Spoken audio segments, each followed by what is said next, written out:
Bonjour, soyez les bienvenus dans cette nouvelle vidéo durant laquelle je vais vous présenter le module Association et ses fonctionnalités.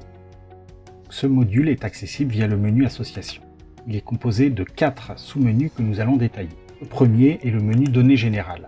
Cette page contient les informations générales de votre association, son type, son nom, son objet, l'adresse, la ville que vous souhaitez indiquer sur les reçus fiscaux que vous allez générer, l'adresse mail, l'adresse de site internet, si oui ou non vos membres payent des cotisations, ce qui vous permettra d'activer la gestion des montants de cotisation et le suivi des cotisations de vos adhérents, le logo, une signature et des informations plus techniques sur votre association, numéro de SIRET, numéro APE, APS et RNA. Toutes ces informations seront principalement utilisées dans les documents officiels qui vont être générés via l'application Gestassos, le premier exemple étant le reçu fiscal.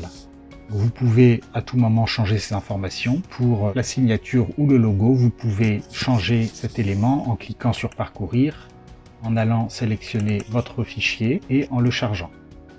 Le deuxième sous-menu concerne le conseil d'administration. Il vous permet de définir les personnes qui sont en responsabilité dans votre association, les personnes du bureau, le président, le secrétaire, le vice-président et les membres du CA.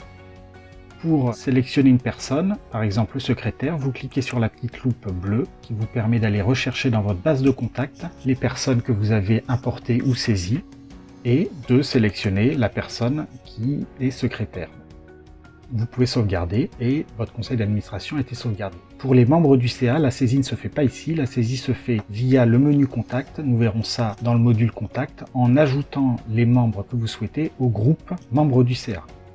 Vous pouvez ensuite gérer les montants de cotisation. Vous pouvez avoir plusieurs montants de cotisation. Vous pouvez ajouter un montant, éditer un montant de cotisation en cliquant sur la ligne et en l'éditant. Par exemple, je change le montant de la cotisation. Et bien sûr, vous pouvez supprimer un montant de cotisation en sélectionnant le montant et en cliquant sur Supprimer. Donc, ces cotisations servent principalement à générer l'appel de cotisation. Le dernier sous-menu est le sous-menu adhérent, qui est le plus fourni, dans lequel vous avez la liste de vos adhérents. Dans ce tableau sont affichés la civilité, prénom, nom, le code postal, la ville, le courriel, les téléphones et si l'adhérent est à jour dans sa cotisation.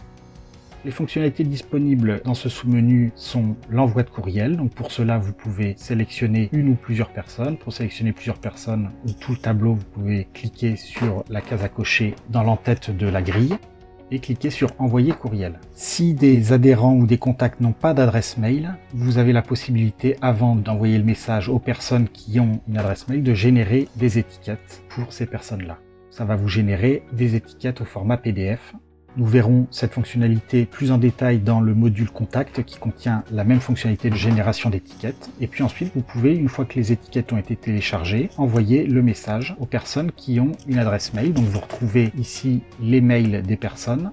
Vous pouvez saisir un objet, ajouter une pièce jointe et envoyer le message. Vous avez aussi la possibilité d'éditer la fiche d'un adhérent. Pour cela, vous cliquez sur l'adhérent et vous cliquez sur le bouton Voir éditer. Ainsi, vous arrivez sur la fiche de l'adhérent et vous pouvez modifier ces informations. Vous avez la possibilité de retirer un adhérent de la liste si cet adhérent n'est plus à jour dans ses cotisations ou ne souhaite plus être adhérent de votre association. Pour cela, vous cliquez sur la personne et vous retirez l'adhérent. Vous avez un message de confirmation qui vous permet de valider que vous voulez bien supprimer cette personne des adhérents de votre association. Vous avez la possibilité de réaliser un export Excel de ce tableau. Trouvez votre tableau dans un fichier Excel. Et dernière fonctionnalité, vous avez la possibilité de saisir les cotisations de vos adhérents.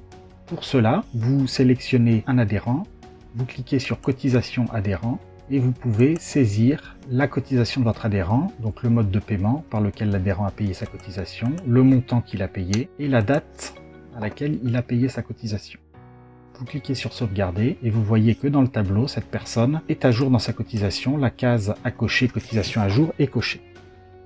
J'en ai fini pour cette vidéo de présentation des fonctionnalités du module Association. N'hésitez pas à me retrouver sur notre chaîne YouTube pour la présentation des autres modules. Merci, à bientôt.